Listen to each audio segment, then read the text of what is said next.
think you said previously that you were hoping a writer would do something new with the superhero format. Has anything changed in the last few years?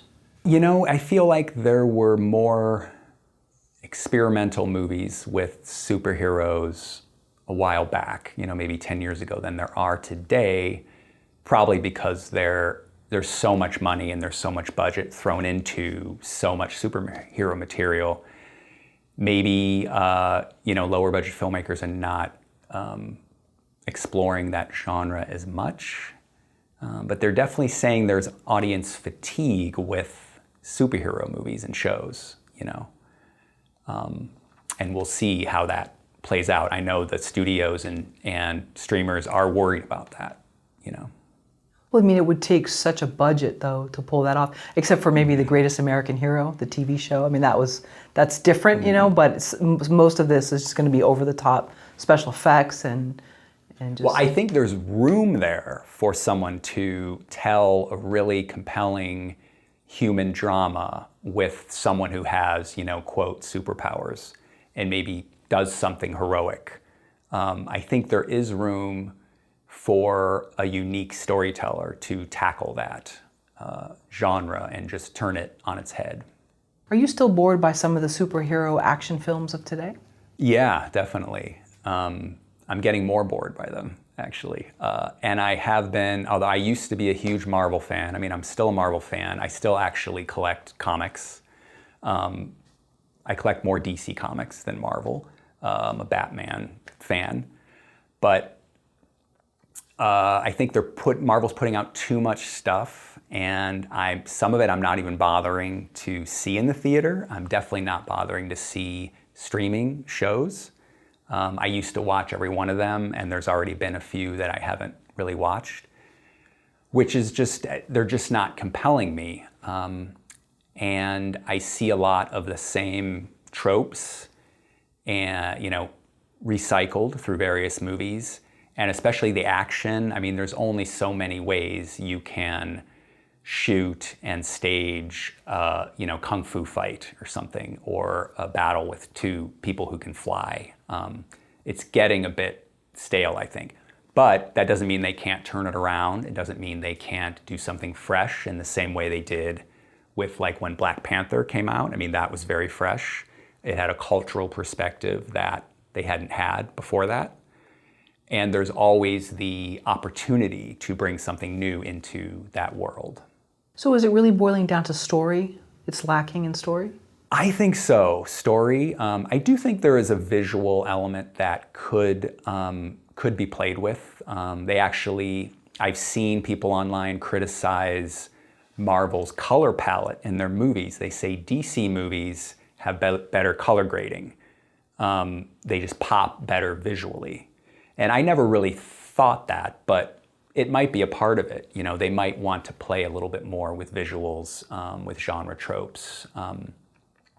Sometimes they want to take a character and kind of put them into a genre that you wouldn't normally think of. There was a Marvel show, I think it was that one with the werewolf, and there was they shot it like a black and white kind of old horror movie, and it kind of came and went. Maybe it didn't click, but when they can do experimentation with that, I think that's good. I also think that they're relying too much on comedy. Believe it or not, I want to take my superheroes more seriously. I don't want every one of them to be cracking jokes and for us to be making fun of them, I know it may sound silly, but Thor is a serious character to me, I don't want it constantly, the whole movie, they're making fun of Thor. I just think there's too many jokes and they're falling flat a little bit. What do you want from superhero movies as a fan, and what do you want from superhero movies as an analyst? Well, as a fan, I think we all want to see characters that we loved in the comic books come to life. But the thing is, fans usually want to see them come to life how they envision them, if there's a change of a race or a gender, they say, that's not the Captain Marvel I grew up with, But story-wise, I do think really good writing is huge, a good story is huge, and a director who can bring that story to life is huge. I think they need to take their world very seriously. In a lot of instances, they do need to change less from the comic book. Miss Marvel was a good example of that. I was a big fan of Kamala Khan, she's a Pakistani teenager who lives in Jersey City.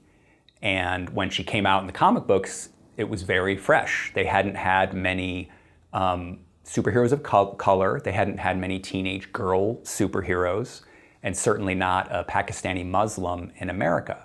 And a lot of people were up in arms. Like, this isn't my superhero I grew up with. But I started reading the comics and they were really great. And I really was rooting for her, and I really liked seeing that culture. But she had a very specific backstory with how she got her powers. And they made the Disney Plus show, and they changed that. And they changed her powers because they were kind of close to Reed Richards of Fantastic Four. Like, she can grow big and she can stretch her limbs and stuff. So they thought that would be too close. This is what I've heard. Then it would be too close to a Fantastic Four movie when they do that.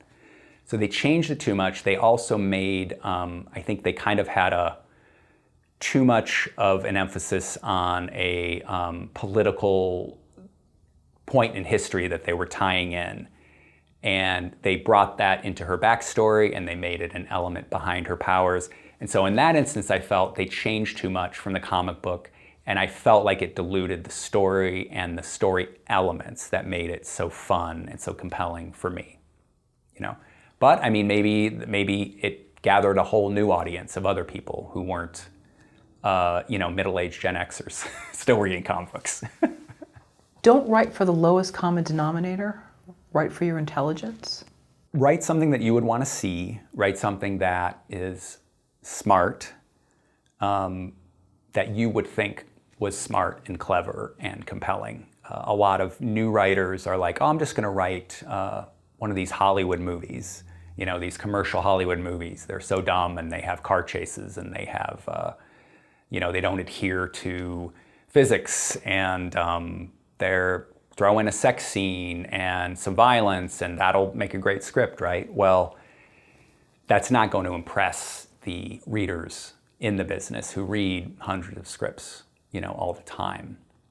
Avoid the cliches, avoid the tropes, do it your own way, and try to make your story stand out because it's not like something else, it's unique. But at the same time, make sure it ticks off certain timings or, as you said before, fits into a mold. It can't just be a free-for-all. Yeah, I think structurally, you want to at least learn the industry standard form first before you experiment with it.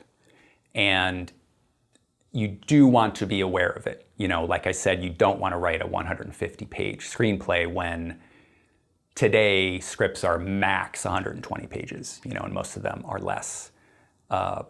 So you do want to know the form. You do want to know that usually Act 1 is around 30 pages. You do want to know that usually Act 2, the end of Act 2 is going to be in the 80 to 90 page range, and it's usually going to involve the main character really hitting bottom and kind of the conflict spiking more than ever. And then there's a turn in the story, there's something shocking, maybe opens a gateway, they go through that gateway, and that gets them into Act 3, which is new dramatic territory, and the stakes are raised, and there's a ticking time clock, and we're on the edge of our seats wondering what's going to happen in that climax and if they're going to achieve their goal. That may sound like a lot of strictures and too generic of guidelines, but there's actually a million things you could do within those guidelines, and they're done all the time by great movies and great TV shows, all genres, all types of tones and themes and subject matter. I like that. So there's structure, but within that structure, within each little part, you have freedom. Yeah, and it's your job as a writer to execute something that does feel fresh, that is surprising to that reader. But but ideally you do stay within those structural parameters, you know. You don't have to adhere to it exactly, you know. If you feel like your act 2 ends on page 72 and not page 90, that's okay. You know, I mean, ultimately it's, do we want to turn the page? Do we want to keep reading? Do we want to keep watching this show? You know, keep me entertained.